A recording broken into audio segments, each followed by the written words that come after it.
Cameraman focus में पैसा पूरा लिया স্ক্যানার হবে স্ক্যানার তো ঠিক আছে হ্যাঁ আমাদের আমাদের শ্রমিক আমাদের দিদিকে কি ইনস্টলমেন্টে নিয়ে গেছে এই উপর দিকে আছে উপর দিকে এই খাপ में दो एक खाप में दो হ্যাঁ ये दिन हाथ के लिए जरा ऐसे घुसे बोले ना ले सेटअप ना मारा आड़ा को आप के सेटअप जहां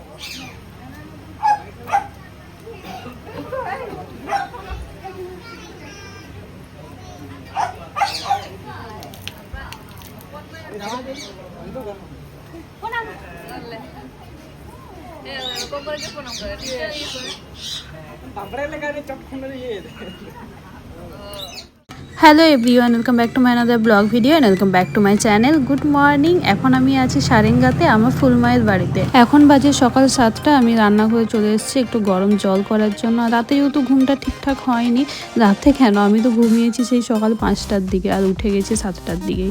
যেহেতু রাতের ঘুমটা মেন ঘুম, যতই সকালবেলায় ঘুমোই ঠিকঠাক কিন্তু হয় না। যাই হোক, আপাতত একটু গরম জল খাই, তারপরে ফ্রেশ হয়ে আবার যাব হচ্ছে সেই বাড়িতে।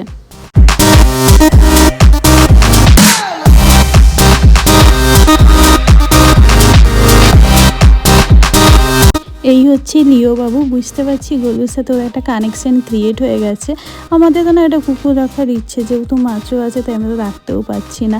আর মাছও যেহেতু আমার লাইফে সব থেকে আগে এসছে, তাই আমি মনে করি সব কিছুর থেকে আগে আমার কাছে মাছও ইম্পর্টেন্ট। তারপর আমরা সেই বাড়ি যাওয়ার জন্য কিছু জুয়েলারি বাঁচছিলাম, মানে দিদি যেহেতু নেই তাই দিদির হচ্ছে চুরি করছিলাম।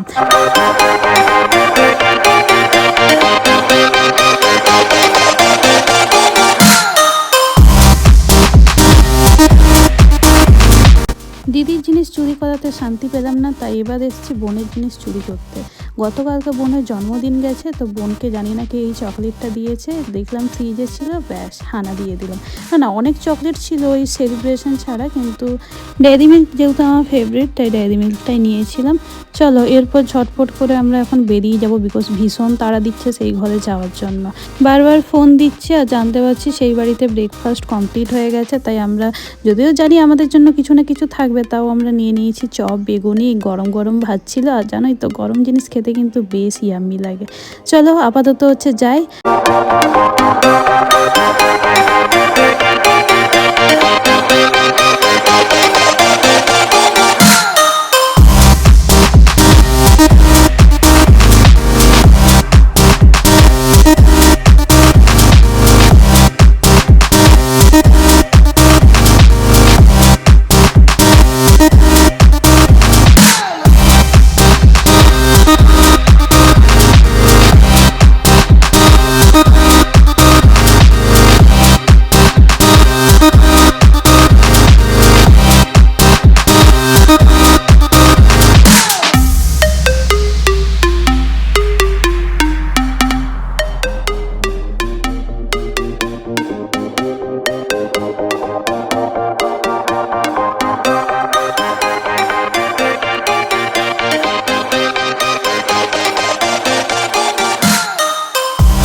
ওই যে বললাম সবার খাওয়া দাওয়া কমপ্লিট হয়ে গেছে, আমরাই শুধু বাকি ছিলাম। আর আমাদেরকে এখন দেওয়ার মতন লোকও নেই, তাই ভাবলাম ছাড়ো, অত লোকের দরকার নেই, নিজেরাই বেড়ে টেড়ে ইচ্ছে মতন খেয়ে নিই। তাই নিজেরাই বাড়াবাড়ি করে বেশ কিন্তু মজা লাগছিল। তার কারণ হচ্ছে আমাদের সমস্ত ভাই বোনেদের তখন দেখা হয়েছিল। আমরা তখন নানা রকম টপিকে আলোচনা করছিলাম, ভীষণ গল্পগুজব করছিলাম। বাট দুঃখের ব্যাপার এটাই যে আমরা আজকেই বাড়ি চলে যাব। তো যাই হোক, যেটুকু সময় আছে ওইটুকু সময় তো এনজয় করতে পারি, কিন্তু এনজয় একদমই করিনি। ভীষণ ঘুম দিচ্ছিলাম রাতে, যেহেতু ঘুমটা হয়নি তাই সারা দিন ধরে ঘুম দিচ্ছিলাম। আর এই ভিডিও ক্লিপগুলো না ভাই তুলেছে, আমি যখন ভিডিও এডিট করতে যাই তখন আমার গ্যালারিতে পেয়েছি। তো ভাবলাম চলো ভাই যখন এত কষ্ট করে ভিডিওগুলো করেছে সেগুলো আমি তোমাদের সাথে একটু শেয়ার করি। তারপরেই খবর পেলাম কি না, দিদিরা চলে এসছে তার শ্বশুর বাড়ি থেকে। এখন এই যে বাড়িতে কিছু রিচুয়ালস আছে যেগুলো এখন পালন করা হবে। তো চলো ওগুলো আমার ফার্স্ট টাইম, তো সেগুলো তোমাদের সাথেও শেয়ার করি, তোমরা দেখো।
এবার এই ব্যাপারটা নিয়ে একটু কথা বলি। বাঙালিদের বা আদার্স হচ্ছে কালচারে যেমন দেখেছি জুতো চুরি করে জামাইয়ের, তারপরে হচ্ছে এটা সেটা লুকিয়ে দেয়। তো আমাদের হচ্ছে জামাইয়ের পকেট থেকে পয়সা বের করানোর এই হচ্ছে উপায়।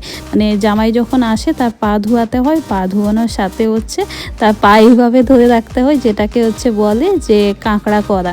তো যাই হোক সেটাই করছিলাম। আর আমি আজ পর্যন্ত না কোনো দিন এই জিনিসটা করিনি, যেহেতু আমার কোনো জিজু নেই, এটাই আমার ফার্স্ট জিজু। তো সেই কারণে হচ্ছে বেশ মজা পাচ্ছিলাম, কিন্তু এত টায়ার্ড লাগছিল যে বসে বসে যেন আর পাচ্ছিলাম না, আর জিজু আমাদেরকে কিছুতেই দিচ্ছিল না।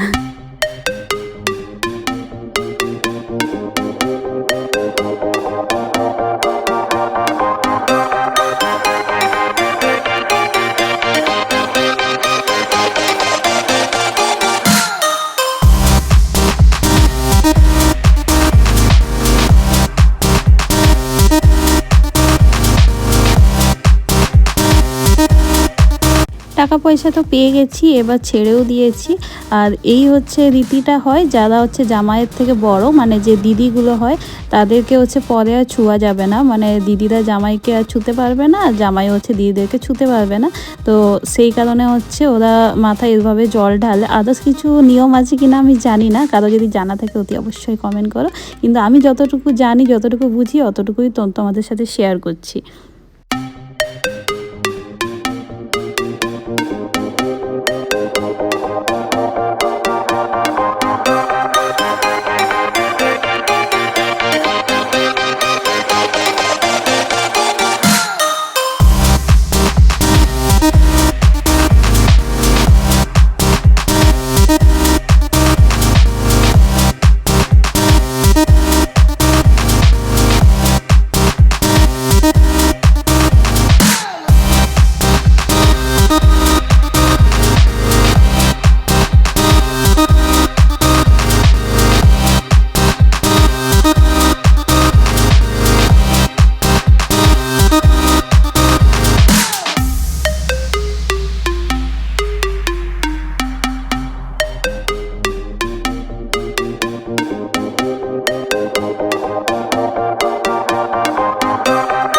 জানোই তো, খাওয়া দাওয়ার কথা বললে আমি কিন্তু সব থেকে আগে। তাই এখনও মানুষজন এসে পৌঁছায়নি, আমি কিন্তু সব থেকে আগে যাচ্ছি। তার কারণ আমার ভীষণ খিদে পেয়েছে, কিন্তু এসে জানতে পারলাম না আমার থেকেও আগে কিন্তু মানুষজন চলে এসছে। আর বসে বসে কি করব, যেহেতু এখনও লোকজন ভর্তি হয়নি, তাই আমরা বসেই আছি আর বসে বসে সবাই মিলে ফোন চালাচ্ছি।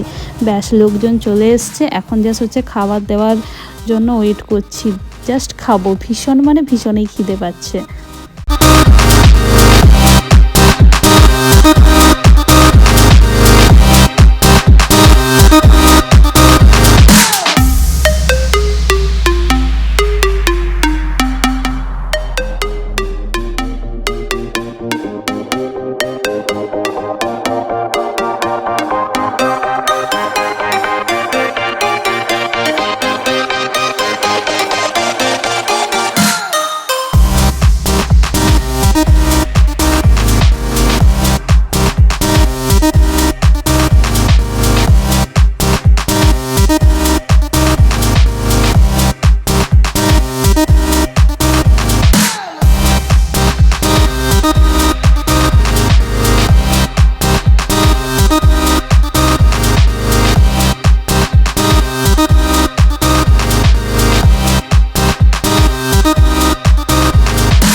আমরা যখন কলেজে পড়তাম তো দিদিও আমাদের সাথেই থাকতো মেশে। এবার দিদি আমাদেরকে তখন সাজিয়ে দিত, বা আমরা যখন হচ্ছে সারেঙ্গা আসতাম দিদি আমাদেরকে সাজিয়ে দিত। তো এই হচ্ছে জিনিসটা না, মানে একটু ভালো লাগে কি না, একসময় দিদি আমাদেরকে সাজিয়ে দিত, আজ দিদিকে আমি সাজাচ্ছি।